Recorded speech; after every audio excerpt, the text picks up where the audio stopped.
코로나19 이후로 우리가 함께 찬양도 못 부르고 그러는 중에 오늘 또 본문이 길이도 길고 그리고 또 하나님의 말씀은 읽는 그 자체로 하나님이 은혜를 주시는 영감의 말씀이기 때문에 여러분 좀 마스크를 끼고 불편했지만 함께 읽었습니다. 그래서 여러분 모두에게 하나님의 말씀이 살아 역사하는 그런 은혜가 있기를 주님의 이름으로 축복합니다. 언론을 통해서 여러분 다 보고 들으셨겠지만 코로나19 팬데믹 상황 속에서 우리는 부활절도 지냈고요. 우리는 21대 국회의원을 뽑는 총선도 했습니다. 전 세계 지금 영국을 포함해서 47개 나라에서 선거를 해야 하는데 선거를 연기를 했습니다. 코로나 때문에. 미국에서도 올 12월에 대통령 선거를 하는데 거기 이제 경선을 각 당이 그 경선을 15개 주에서 멈췄습니다. 이 지금 코로나19가 만연한 상황에서 총선을 했다. 그리고도 안정세를 유지하고 있다. 이것은 엄청난 일입니다. 그걸 우리가 해냈습니다. 참 장한 일이죠. 우리도 처음에는 좀 서툴렀습니다. 교회들도 조금 더 조심했더라면 좀 더 일찍 예방할 수 있었을 터인데 그렇게 하지 못했습니다. 그러면서 이런 전염병이 만연한 상황에서 충분한 사회적 거리를 유지하고 상대를 배려하는 마음을 가지면 이것도 극복해 나갈 수가 있겠다라는 교훈을 받았습니다. 전 세계가 한국을 주목하고 있고 우리 스스로도 참 잘했다라고 칭찬을 하고 있지만 그러나 여러분 우리는 분명히 짚고 넘어가야 할 것이 있습니다. 그것은 뭐냐면 아직도 전염병이 멈추지 않았다는 것과 또 앞으로도 이런 유의 전염병들이 또 생길 것이다.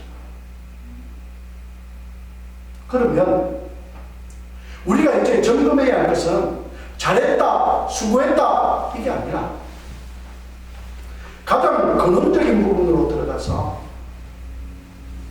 왜 인류 역사에서 이러한 비극적인 참상이 반복되는가? 오늘 본문에 우리가 보기로는 하나님이 내리신 이 전염병으로 죽은 사람이 몇 명이라고 나옵니까? 7만 명.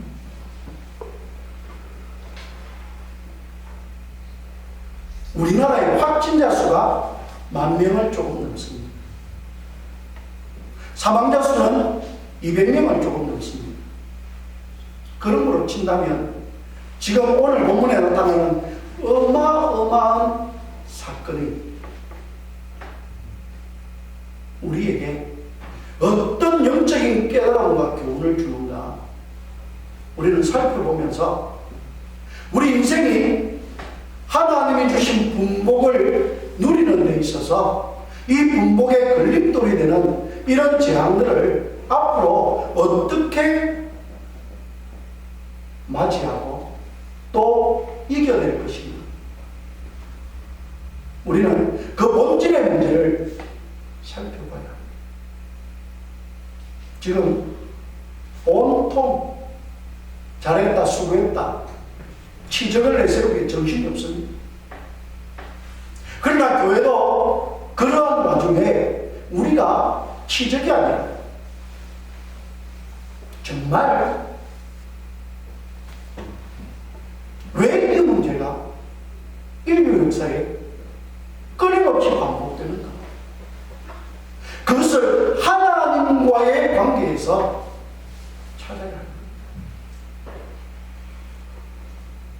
백신을 개발하니까 머지않은 장래에 백신이 나오겠지. 그러나 메르스도 그랬고 사스도 그랬고 코로나도 그랬고 우리는 또 다른 질병을 또 맞이할 겁니다. 그래서 저는 오늘 이 본문의 말씀을 보면서 특별히 이 본문의 이 장소, 하나님이 아라우나의 이 타작마당은 하나님이 지명하신 장소입니다. 오늘 본문의 18절 말씀에 보면 갓 선지자를 통해서 이날에 갓이 다윗에게 이르러 그에게 아뢰되 올라가서 여부서 사람 아라우나의 타작마당에서 여호와를 위하여 제단을 쌓으소서.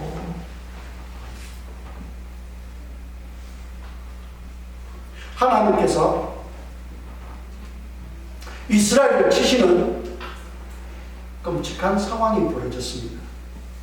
근데 우리는 오늘 본문의 말씀을 전부 다 읽으면서 이 상황이 어떻게 해서 생겼는지부터 살펴보아야 합니다.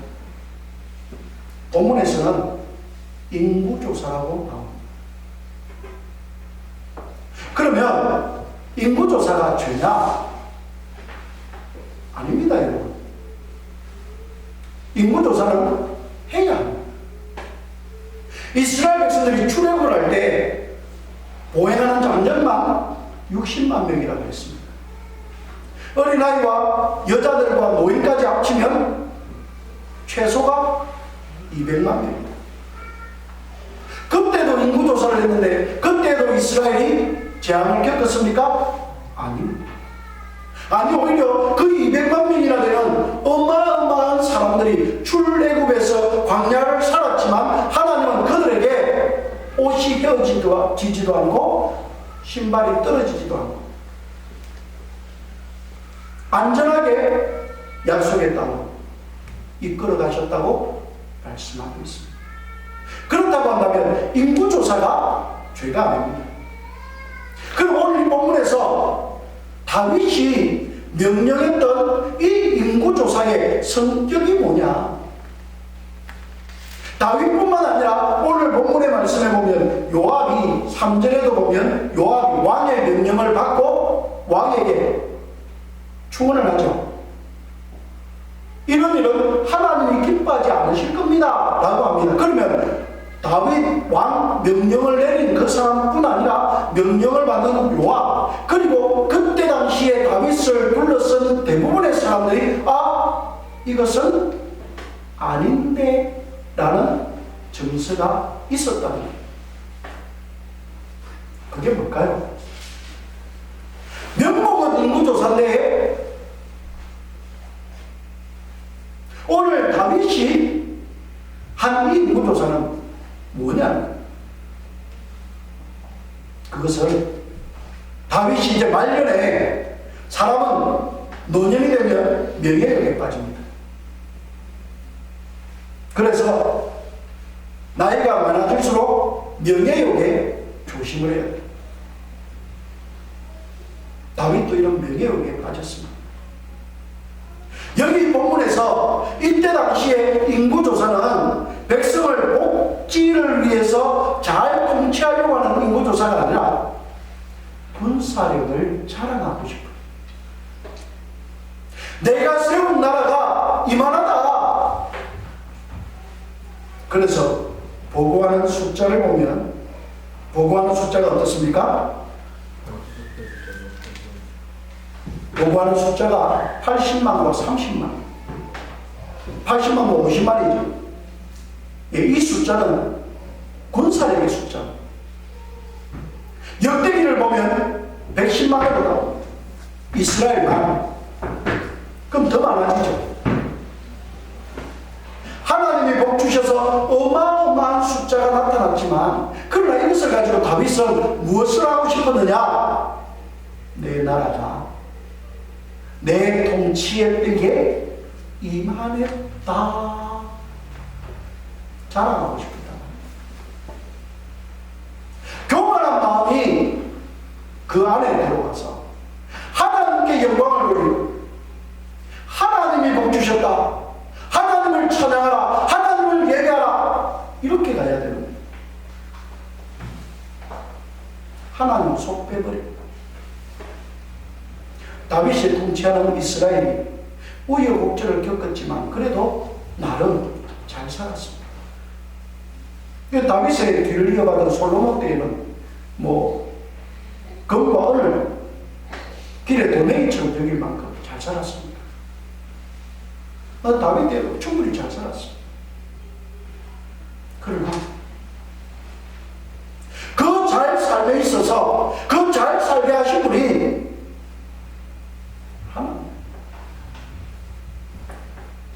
제가 지금 이 시점에 오늘 이 본문의 말씀으로 우리가 하나님의 뜻을 구하고 하나님과의 관계를 구하는 이유는 우리가 여러 사람이 모이는 엄청난 일을 해냈지만 그 해냄이 우리가 잘해서 잘된 게 아니란 말이에요. 정말 하나님의 긍휼히 여겨주셔서 한 겁니다. 가장 본질의 문제로 들어가서 여러분 지금 이 순간에도 먹고 싶지만 먹지 못하는 사람도 많이 있습니다. 병원에 가요. 지금 우리가 겨우 2달 정도 사회적 거리두기를 하며 자가격리를 하며 이러면서도 사람들이 전부 다 지금 어떻게 하고 있습니까? 몸부림을 치고 있습니다. 깝깝해서 답답하다고. 그러나 우리는 우리가 원하기만 하면 원하는 곳에 갈 수 있고 움직일 수 있죠. 그러나 원해도 가지 못하는 사람들이 병원에 있다. 그런 것들을 보면서 지금 내가 누리는 자유, 지금 내가 누리는 시간, 지금 내가 누리는 물질, 지금 내가 가진 모든 것, 여기에는 우리가 분명히 고백해야 될 것이 있는데 하나님의 원래 하나님의 사랑이다. 이것을 가장 먼저 선포해야 해요. 저는 저희 자녀들에게 그럽니다. 식사하든 뭐하든 하나님이 하셨다. 하나님께 감사해라. 감사한 것 많이 해라. 계속 그럽니다.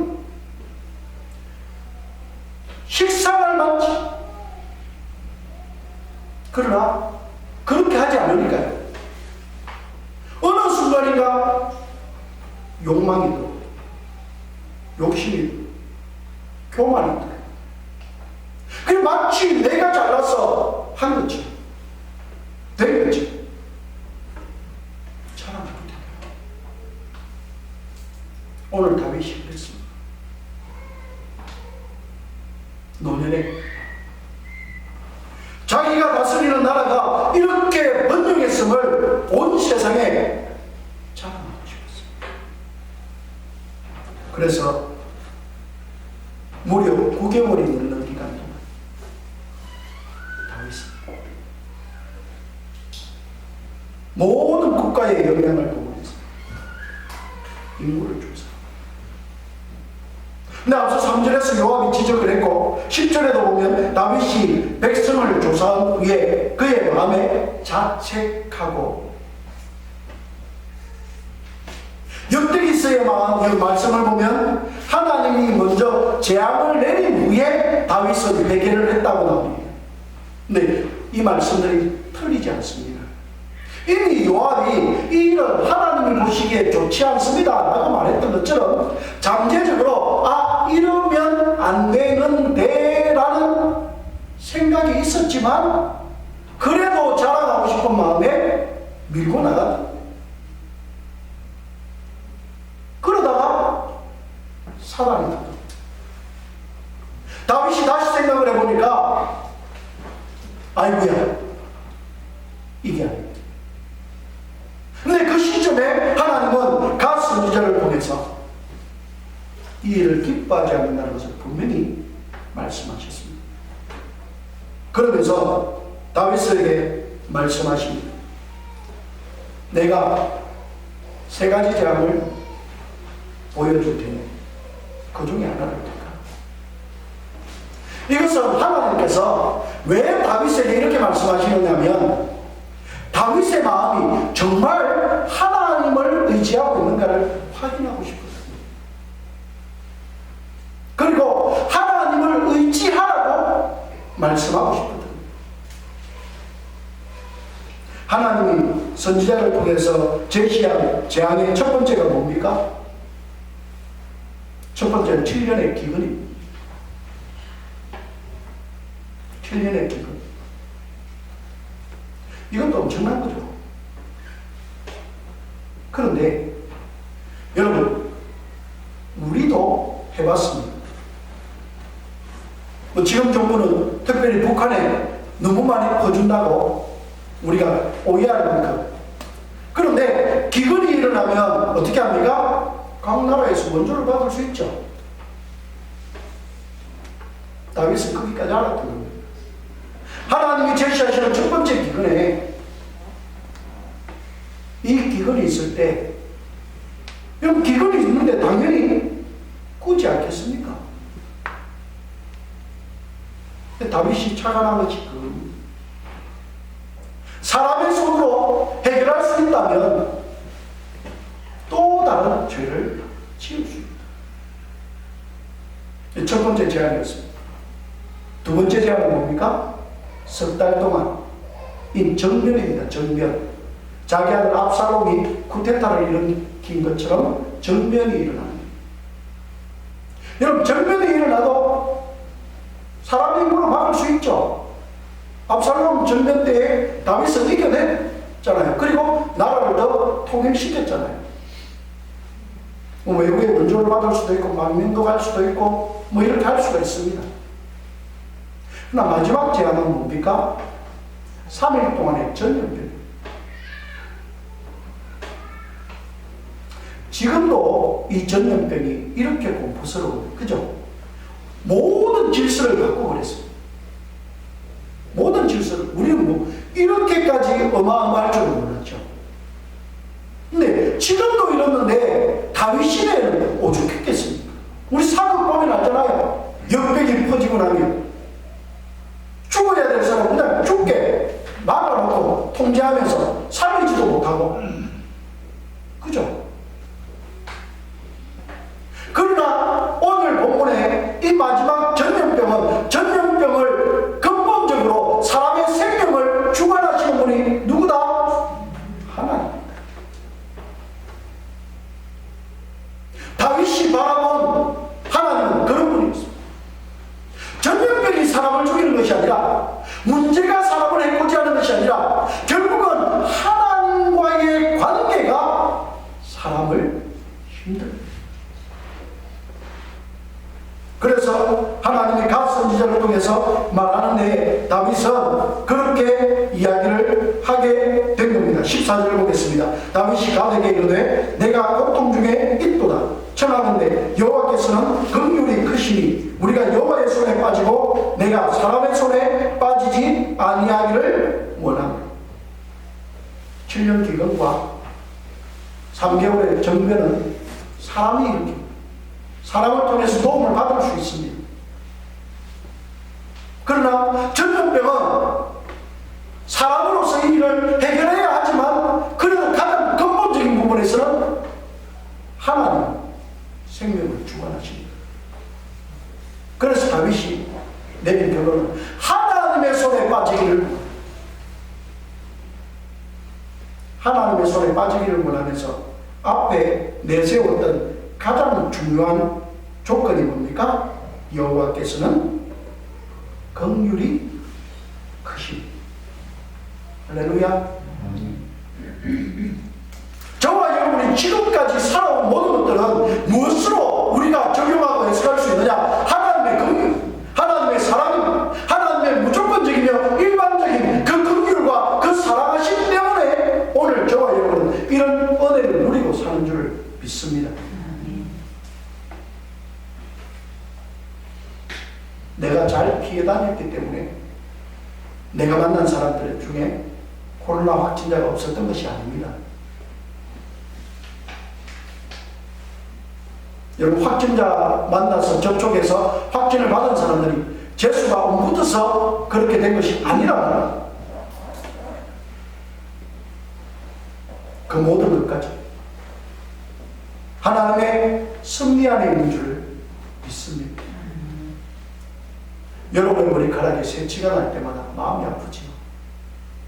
그러나 기억하십시오. 그 새치를 물들일 생각으로만 기억하지 말고 하나님 이 새치도 기억하십시오. 우리가 그런 하나님의 은혜와 사랑을 입고 있다는 사실을 잊지 마시기를 주님의 이름으로 부탁하고 축복합니다. 오늘 본문에서 다윗은 자기의 분명한 죄지만, 그리고 하나님이 재앙을 내릴 것이지만, 그러나 그 재앙 속에서도 하나님 당신은 긍휼이 크시니까 살려주옵소서. 여러분, 다윗의 무리한 인구조사로 백성이 7만 명이 죽었다. 이것은 50%는 맞는데 50%는 틀렸습니다. 왜냐하면 이미 요압은 이게 죄라는 걸 알았으니까. 그렇다고 한다면 하나님이 지금 다윗의 이 명령을 통해서 7만 명을 죽이셨는데 이 모든 일은 무엇 때문이냐 하면 다윗의 죄에 백성들이 그 죄에 편성해서 교만하고 방자했다. 예를 하나 든다면 압살롬이 다윗의 아들인데 반란을 일으켰습니다. 근데 다윗은 자기 부하들에게 압살롬을 죽이지 말라. 근데 압살롬이 죽었어요. 그러니까 다윗이 압살롬이 죽었다는 소식을 듣고는 자기 군사들이 부끄러워할 만큼 통곡을 합니다. 그러자 급기야는 요압을 통해서 신하들이 뭐라 그럽니까? 그럼 왕이요, 우리가 압살롬을 살려두고 우리가 죽었으면 좋았겠습니까? 지금 도대체 이 시점에 왜 이러십니까?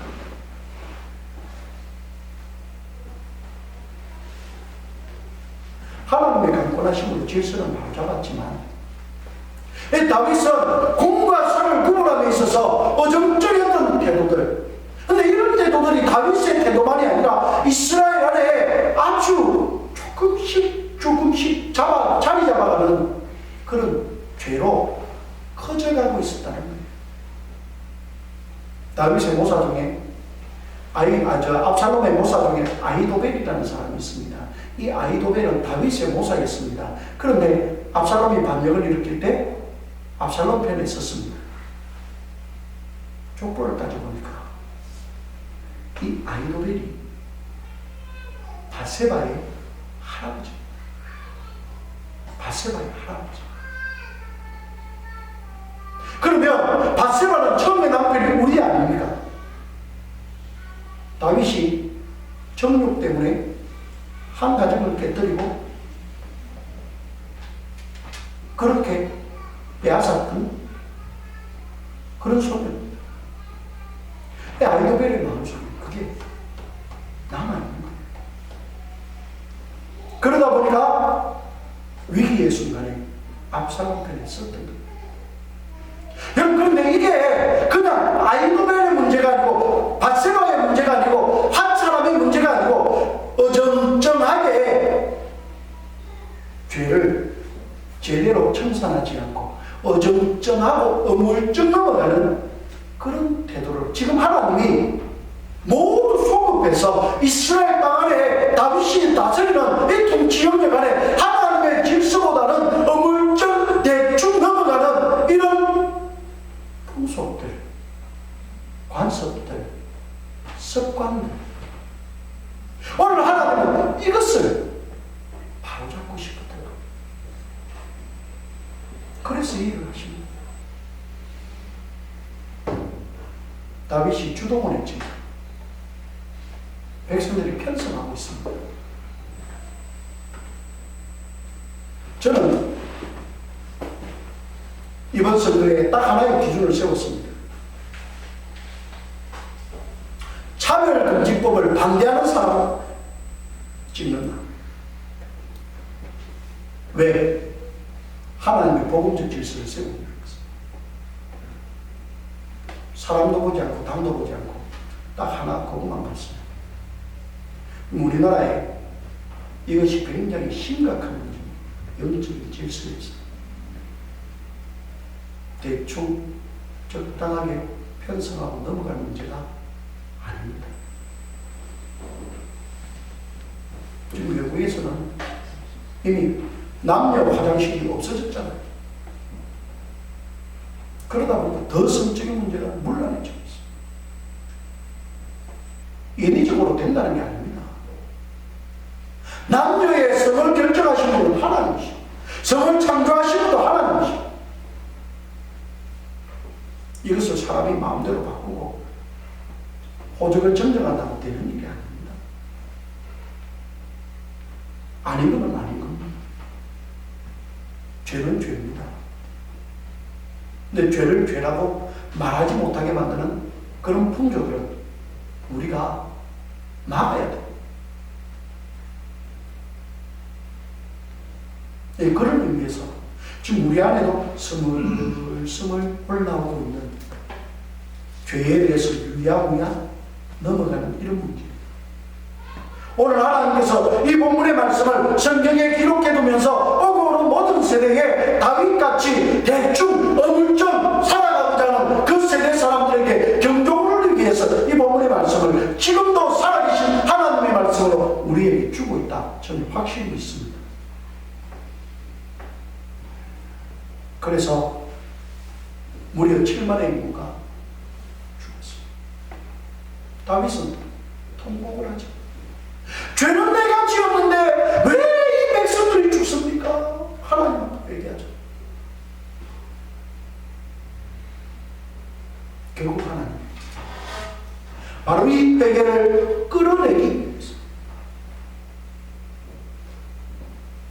오늘 이 사건을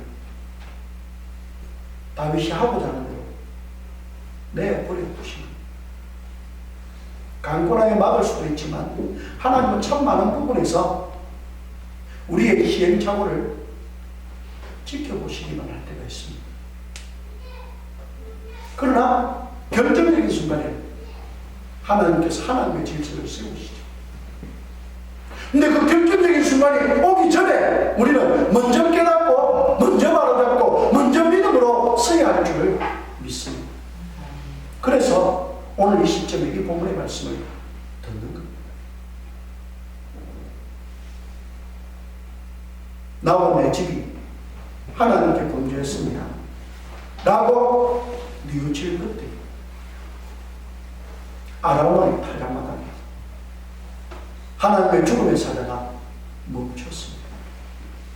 근데 여러분 참 재밌는 것은 16절 하반절에 보면 여호와의 사자가 여부서 사람 바라마. 이 다른 모든 지명도 다 있는데 왜 하필이면 여부서 사람이냐? 여부서 사람은 가나안의 원주민입니다. 이 가나안의 원주민은 뭡니까? 진멸의 대상이죠. 근데 이스라엘이 힘이 약하고 우유부단해서 멸망시키지 못했습니다. 근데 그 멸망시키지 못했던 그 족속 중에도 하나님을 실하게 믿는 믿음의 사람들이 있더라. 그러니까 우리는 섣불리 혈통을 통해서 학벌을 통해서 지연을 통해서 이 사람은 이렇다가 아니라 진짜 믿음을 볼 줄 알아야 돼. 그 많은 장수들 중에 왜 이 여부서 사람 아라우나의 타작마당이 하나님 앞에서 택하신 바가 되었느냐? 이것이 바로 아브라함이 100세에 얻은 아들 이삭을 하나님의 명령을 받고 하나님께 바치려고 했던 바로 그 모리아산. 바로 이 장소가 모리아산의 그 장소였어요. 거기서 여호와 이레라는 말씀이 나왔죠. 하나님, 우리의 모든 인생이 어느 것 하나 우연히 만드는 것은 없습니다. 그것이 비록 가나안의 이방인 땅에 포함되어 있다 할지라도 하나님 그 믿음의 장소, 약속의 장소를 기억하시고 그리고 덜추어내시는 겁니다. 그리고 그곳에서도 혈통도 학벌도 전혀 다른 이방족 속에 아라우나를 펴요. 그의 헌신을 보고 그의 신앙을 보면서 다윗은 더 하나님 앞에 믿음으로 섰겠지. 그리고는 그곳에서 제사를 지내요. 여기서 말씀하는 이 제사는 예배를. 여러분, 예배의 가장 본질은 하나님과의 관계 회복입니다. 부부가 그냥 한 집에 살붙이고 산다고 부부가 아닙니다. 부부는 서로 교감을 해요. 대화를 통해서 또 신체 접촉을 통해서 어떤 형태로든 서로 교감을 하면서 마음을 모아야 돼요. 예배도 마찬가지입니다. 우리가 비록 지금은 제한된 방법으로 예배를 드리고 있지만 우리가 찬양하고 고백하고 말씀 듣고 화답하고 하는 이 모든 것들은 하나님과 교감합니다. 진정한 예배는 교감입니다. 하나님께서도 이스라엘 백성들이 죄가 스물스물 커져가는 이때에 그 죄를 완전히 도말해야만 하나님과의 관계를 유지할 수 있기 때문에 오늘 이 무조사를 통해서 이 일을 말씀하십니다. 그리고 바로 잡으십니다. 아브라함이 모리아산에서 이삭을 바치려고 했던 그곳이 오늘 아라우나 타작마당에 이 곳이 되었고 솔로몬은 여기 하나님의 성전을 세우고 그곳에서 무슨 이 그곳은 하나님의 만남의 장소, 하나님의 은혜의 장소, 하나님의 구원의 장소, 하나님의 생명과 믿음과 약속의 장소. 오늘 저와 여러분에게 그것이 일의 교회다. 오늘 이 예배로 자리매김하고 있는 줄을 믿습니다. 그러나 물리적인 공간이 아니고 물리적인 예배가 진짜 하나님 앞에서 하나님의 기뻐 받으시는 예배자입니다. 돌아보면 지금도 저와 여러분을 향한 하나님의 그 은혜와 그 사랑, 하나님의 그 긍휼하심이 우리를 회복시켜 갈 수 있도록 믿음으로 내어드리고 우리의 생업을 내어드리고 우리의 가족과 자녀를 내어드리고 우리가 기도하는 영역을 내어드리고 하나님의 통치가 회복되도록 오늘 다윗처럼 아라우나처럼 이런 믿음의 예배를 드릴 수 있다. 하나님은 그 끔찍한 재앙을 회복시키며 다시 살리고 세워주실 줄 믿습니다. 그래서 우리가 기억할 것은 나의 믿음의 장소, 나의 신앙의 장소, 나의 예배와 기도의 장소, 날마다 하나님 앞에 믿음으로 바로 세울 수 있기를 소망합니다. 그래서 정말 나라도 누구도 주목하지 못하는 일이 우리 그리스도인들은 반드시 기억하면서 이 코로나19 뿐만 아니라 앞으로 또 어떤 재앙이 오더라 하나님 앞에서 하나님과의 관계를 통해 이 모든 일을 극복하고 감당해 나가는 은혜를 누려가는 우리가 될 수 있기를 주님의 이름으로 축복합니다. 기도하겠습니다.